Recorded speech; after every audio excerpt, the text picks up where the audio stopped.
Ministère Bethesda. Ministère Bethesda. Ministère Bethesda. Bien-aimés dans le Seigneur, il y a une force aujourd'hui derrière le problème qui s'est dressé dans ta vie. J'aimerais dire à quelqu'un qui ne le savait pas, qui expérimente une situation douloureuse, qui passe par des moments difficiles, il y a une force derrière cette tribulation, il y a une force derrière ce combat. Il y a une force, et vous le remarquez par exemple lorsque vous lisez les évangiles, vous voyez que des maux totalement anodins, des problèmes totalement normaux, l'épilepsie, la cécité, la lèpre, ce sont des problèmes qui peuvent trouver leur explication dans des défaillances physiologiques tout à fait normales. Mais vous voyez que le Seigneur Jésus, lors de certaines délivrances, demandait à des esprits de partir des personnes qui étaient touchées par ces problèmes-là. Souvenez-vous de l'enfant épileptique. L'épilepsie est une maladie qui a un rapport avec le cerveau. Et beaucoup de personnes sont touchées par cette maladie. Et la science vous explique que c'est une maladie qui a un rapport avec le système nerveux. Mais dans les Écritures, nous voyons le Seigneur Jésus chasser un démon qui rendait une personne épileptique. Il y a des personnes qui naissent avec une défaillance vocale, qui ne peuvent pas parler, qui ne peuvent pas s'exprimer. Et nous voyons le Seigneur Jésus parler à un mauvais esprit qui rendait un enfant muet. Donc le problème que tu peux rencontrer aujourd'hui, quelle que soit la forme sous laquelle le problème s'illustre, bien-aimé, n'oublie jamais que ton problème, il y a une force derrière. Même un problème qui peut être atténué par les médicaments que tu payes à la pharmacie.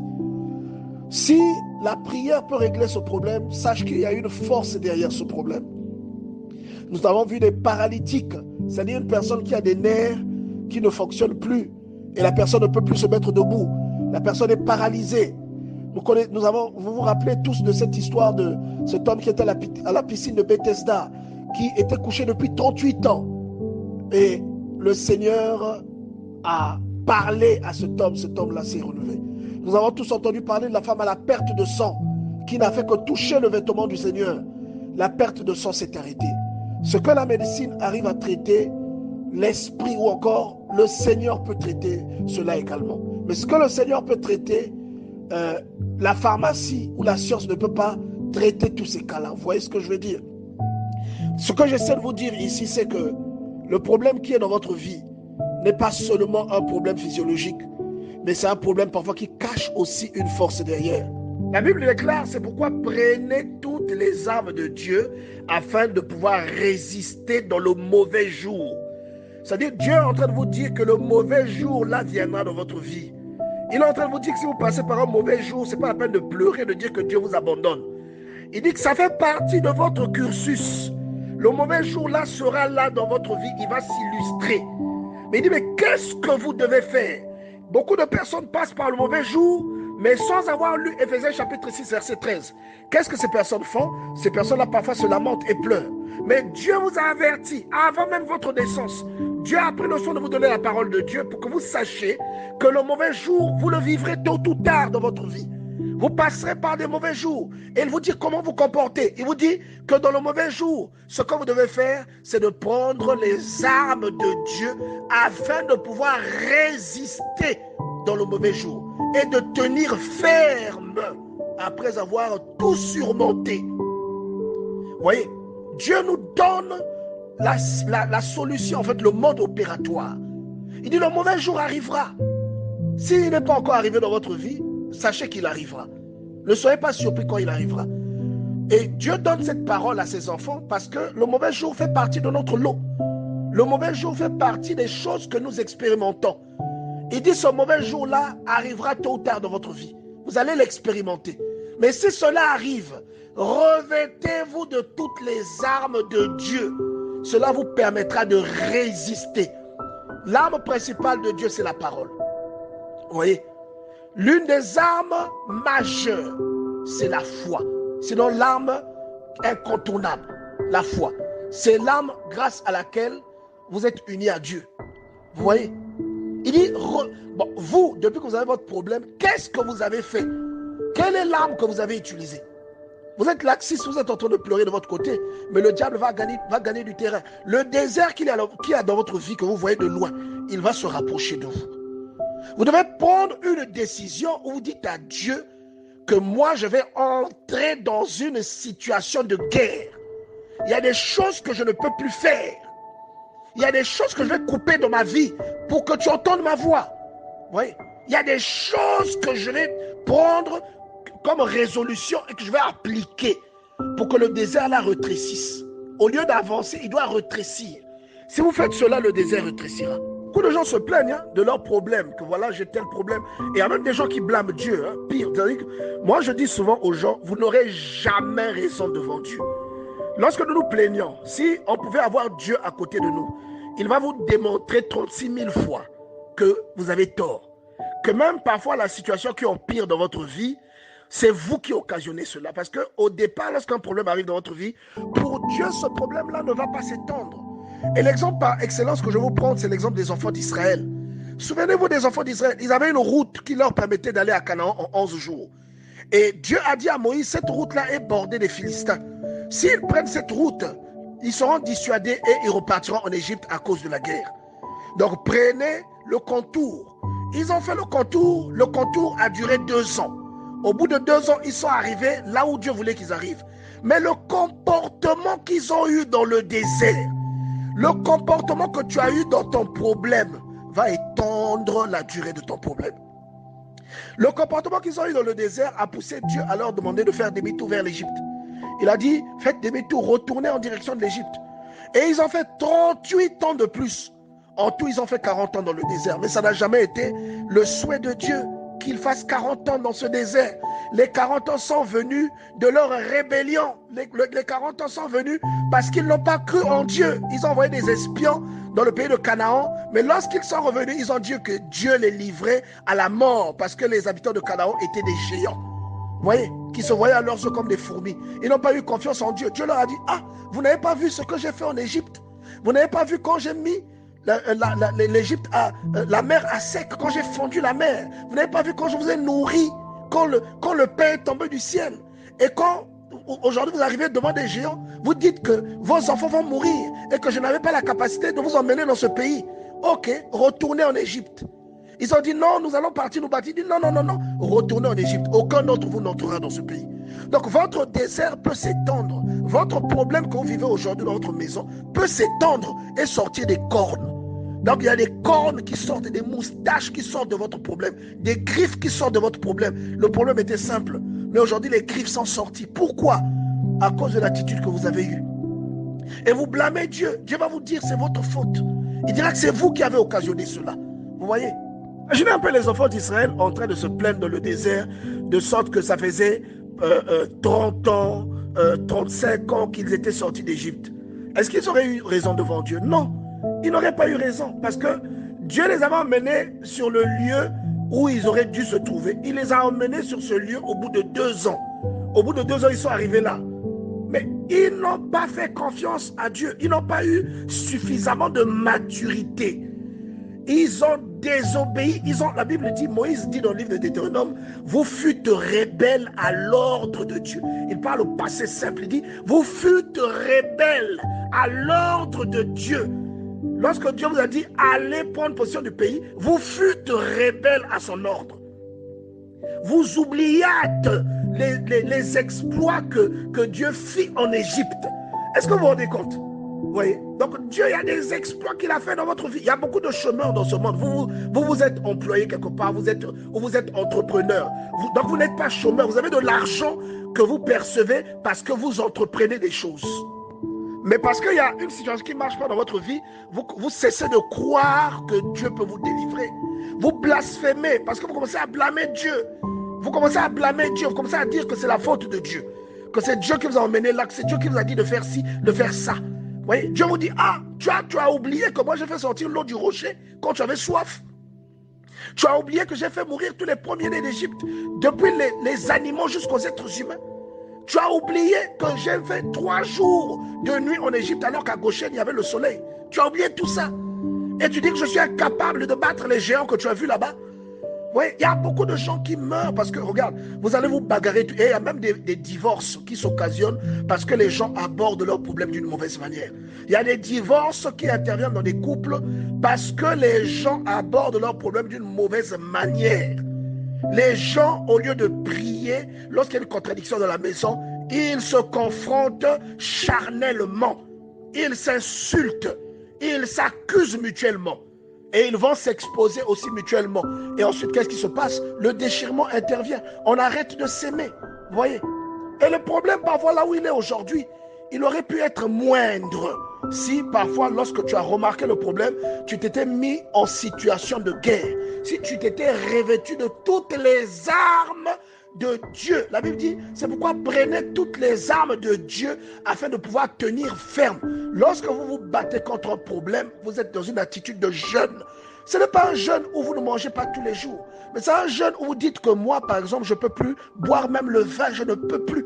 Moi, par exemple, même pour avoir une relation sexuelle avec ma femme ou avec mon mari, ça va être très difficile parce que j'ai besoin de prier. Je vais me mettre un peu à l'écart pour prier. Seigneur, vois les efforts que je fais. Je vais m'abstenir même de regarder la télé à cause de la prière. Je dis, Seigneur, je vais dormir par terre à cause de la prière. Que Seigneur, tous les jours, lorsque je vais me rendre au travail, je prendrai un inconnu dans ma voiture pour lui raccourcir la distance. Il y a des décisions que vous pouvez prendre pour dire à Dieu, c'est ma prière à moi, c'est ma privation à moi, pour que tu te souviennes de mon problème. Et vous allez voir que le problème là, au lieu de grandir, il va rétrécir.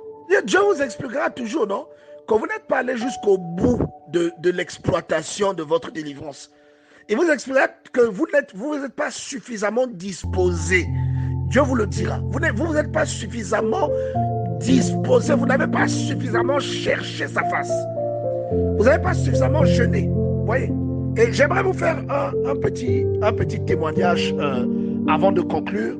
Vous savez, j'avais une situation et je priais constamment pour le problème. Et un jour, je me suis dit non, je vais changer un peu la dimension de ce problème, de ce combat. J'ai dit, je suis dans un combat, mais peut-être que je ne suis pas vraiment deep. Peut-être que je ne suis pas vraiment allé en profondeur. Je dis, Seigneur, bon, je vais faire un jeûne. Et là, ce jour-là, je devais prêcher. Et ça faisait 6 jours ou 7 jours que je n'avais pas mangé, que je ne buvais que de l'eau. Et je n'avais pas mangé. Donc, quand je suis allé prêcher, les gens qui étaient là ont trouvé que j'étais amaigri. Et pendant la prédication, on me l'a fait remarquer avant que je ne commence. Et pendant la prédication, je me suis senti obligé d'expliquer pourquoi j'avais maigri.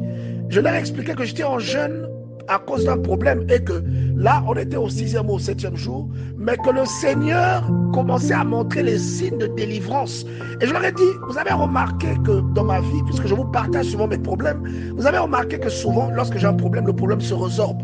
Lorsque j'ai un besoin, le besoin est étanché. Vous l'avez remarqué, mais nous sommes tous ensemble. Vous avez des problèmes, mes problèmes à moi regressent, les vôtres ne regressent pas. Pourquoi? Parce que vous êtes paresseux. Votre problème qui vous tourmente depuis 2 ans, jusqu'à quel niveau vous êtes allé le combattre? Regardez, j'ai un problème, c'est simple. J'ai dit, le problème ne se résout pas. Je vais jeûner et prier. J'ai jeûné. J'ai dit, je vais jeûner pendant 7 jours. Et je ne mangerai pas. Je ne prendrai pas de nourriture. Je ne boirai que des fluides. Je ne mangerai pas. Et vous avez remarqué que là, aujourd'hui, je vous parle, le problème commence à être résorbé. Les signes sont là. Et effectivement, à la fin, peut-être le lendemain, le problème était totalement résolu. Mais c'est un problème, quand vous regardez le problème, vous dites qu'il ne sera jamais résolu. Mais il a été résolu. J'ai dit, vous, jusqu'où vous avez exploité la prière pour dire que Dieu ne vous entend pas? Jusqu'à quel degré vous êtes allé chercher Dieu dans votre problème qui dure depuis 5 ans? Oui, jusqu'à quel... Vous êtes paresseux. Dieu peut vous expliquer que vous n'avez pas exploité les armes qu'il vous a données jusque là où ces armes-là auraient dû être exploitées. Dieu va vous expliquer cela. Vous voyez? Jusqu'à quel niveau? Vous dites, vous avez les mêmes problèmes, vous plaignez toujours des mêmes situations. Mais moi, je me suis plaint d'un problème, il a été résolu devant vous. Un deuxième problème, il a été résolu devant vous. Un troisième, vous avez ces témoignages-là devant vos yeux. Mais pourquoi est-ce que la même résolution? Ce n'est pas parce que Dieu m'aime plus que vous. C'est parce que je vais dans la profondeur, peut-être qu'une profondeur où vous n'avez pas la volonté d'aller. Et je connais d'autres frères, d'autres bien-aimés qui vont dans ce type de profondeur comme moi. Et leurs problèmes sont résolus. Oui, exploitez la prière jusqu'à un degré où les autres ne vont pas. Vous verrez que votre problème sera résolu, bien-aimé. Dieu n'aura jamais tort devant vous, devant le problème qui est en train de s'empirer dans votre vie. Dieu n'aura jamais tort. Il aura toujours raison. Il vous démontrera que vous avez été paresseux. Il vous démontrera que vous avez été laxiste dans votre foi. Pour mieux illustrer mon propos, je peux prendre un exemple simple. Si vous avez aujourd'hui un enfant qui vole, ou si vous avez un mari ivrogne, si vous parlez à votre mari en essayant de le dissuader d'aller boire de l'alcool, il se pourrait que cela se termine mal. Il y a beaucoup de couples qui se disputent à cause de ce genre de problème et qui finissent par se bagarrer. Mais si vous priez pour ce problème, vous avez au moins 90% de chances que ce problème-là soit résolu. Pourquoi? Parce que en priant pour ce problème, vous attaquez la chose qui alimente ce qui anime la personne. Vous attaquez la chose sur laquelle s'appuie la force ou la chose qui se nourrit de la mauvaise habitude de la personne concernée. Vous voyez? Voilà pourquoi, par exemple, quand dans l'Acte des Apôtres, au chapitre 9, vous voyez que l'apôtre Paul, qui persécutait l'Église a fait monter, la Bible dit qu'il y avait une grande oppression, il y avait une grande tribulation ce jour-là, lorsque Étienne est décédé. Et la Bible déclare que l'Église avait fait monter des cris vers le Seigneur. Et ce n'est pas un être humain qui allait rencontrer Paul. Pourquoi? Parce que ce qui animait Paul était quelque chose de spirituel.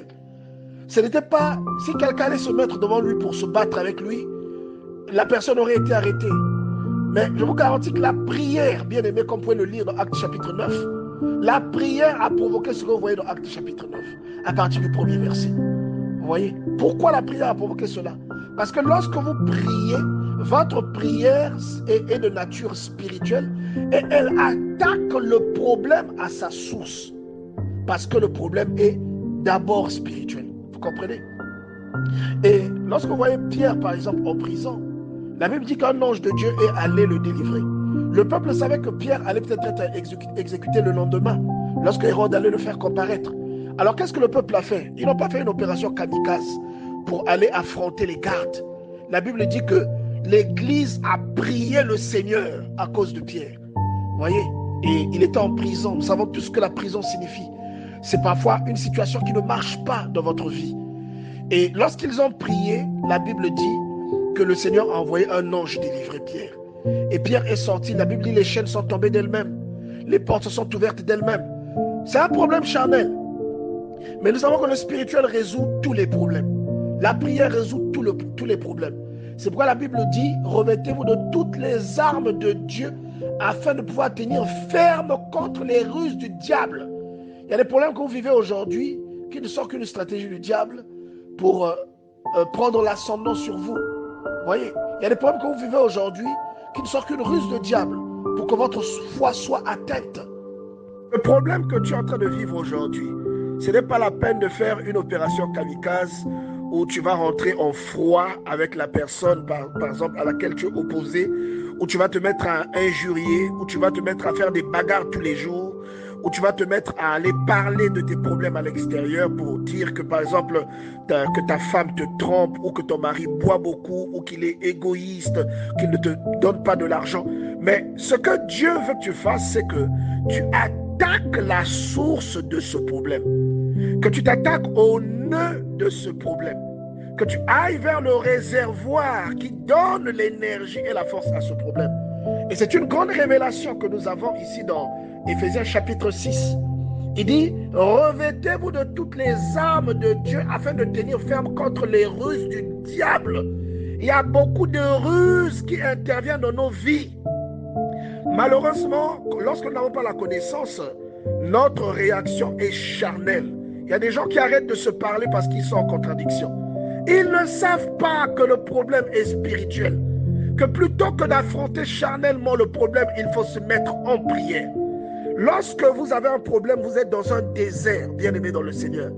Et ce désert-là que vous expérimentez, il peut s'étendre ou rétrécir, dépendant de comment vous faites, de comment vous vous conduisez. Votre situation à vous, bien-aimé dans le Seigneur, lorsque vous ne la prenez pas en main, le diable de son côté, il ne s'arrête pas. Il gagne du terrain. Il continue à travailler la situation pour pour qu'elle devienne de plus en plus pénible. C'est là où le Seigneur vous dit que vous ne devez pas vous résigner, mais que vous devez entrer dans une attitude de guerre. La Bible vous cite les armes spirituelles dont vous devez vous revêtir. Entrez dans une attitude de guerre contre le problème qui attaque votre vie. La Bible dit que ce n'est pas contre la chair et le sang que vous avez à lutter, mais contre les esprits méchants dans les lieux célestes. Regardez, ils sont dans les lieux, dans une dimension qui n'est pas terrestre, mais les conséquences de ce que ces choses-là font sont charnelles. Vous avez une personne dans la maison qui change de comportement. Vous pouvez, si vous êtes un homme violent, vous mettre à battre votre femme parce qu'elle ne vous respecte pas. Mais si vous priez pour ça, Dieu peut rencontrer votre femme. Et votre femme va changer. Ce sont des choses réelles, bien-aimés dans le Seigneur. Bien-aimés, ne vous trompez pas d'adversaire. Ne vous trompez pas de cible. Éphésiens chapitre 6, verset 12. Car nous n'avons pas à lutter contre la chair et le sang, mais contre les dominations, contre les autorités, contre les princes de ce monde de ténèbres. On vit sur terre. Et l'apôtre Paul est en train de nous dire que les combats que nous avons sont d'un ordre spirituel, quoique leur illustration est charnelle. Je répète, les tribulations que tu as aujourd'hui, j'aimerais que l'expérience d'un devienne l'expérience de tous. Que le conseil apporté à un soit apporté à tous. Le Seigneur est en train de te dire qu'il y a des choses que tu remarques dans ta vie qui sont comme des combats. Il dit ces choses-là s'illustrent, ces choses-là ont un écho charnel parce que tu habites dans un monde charnel. Et ces choses peuvent venir comme une fièvre, ça peut venir comme un manque, ça peut venir comme une infirmité. Mais il dit qu'en réalité, ce sont des problèmes spirituels. Il dit en réalité, c'est un combat spirituel. Si vous vous dressez pour vous battre charnellement avec quelqu'un qui vous pose un problème, vous perdrez ce problème parce que vous vous serez trompé d'adversaire. Le vrai adversaire se trouve derrière l'élément charnel qui vous opprime. C'est comme lorsque vous avez la fièvre. La fièvre n'est que le symptôme d'un problème beaucoup plus grave. Vous voyez, vous pouvez avoir un palu. Le palu peut s'illustrer par une fièvre. Si vous combattez la fièvre, le palu vous tuera. Il faut faire un diagnostic pour définir de façon claire le problème qui est en train de vous déranger, de combattre votre système immunitaire. Une fois identifié, vous allez pouvoir administrer le traitement adéquat qui va attaquer le problème à la source. Une personne peut faire une forte fièvre. Si vous combattez la fièvre, vous risquez de négliger l'infection dont la personne est atteinte et la personne peut mourir. Et c'est le problème, c'est la situation ou encore c'est le scénario que beaucoup parmi nous traversons. Nous avons l'habitude de réagir au charnel. Nous réagissons de manière charnelle face aux problèmes charnels. Vous avez une situation dans votre maison, dans votre travail. Vous avez une situation et la réaction que vous avez est tout autant charnelle que les symptômes illustrés par cette situation. Dieu vous dit que vous êtes en train de vous tromper de combat. Il dit que le vrai combat, il est en esprit. Et c'est en esprit que vous devez vous battre contre le problème qui est en train de se manifester charnellement. Ministère Bethesda. Ministère Bethesda. Ministère Bethesda.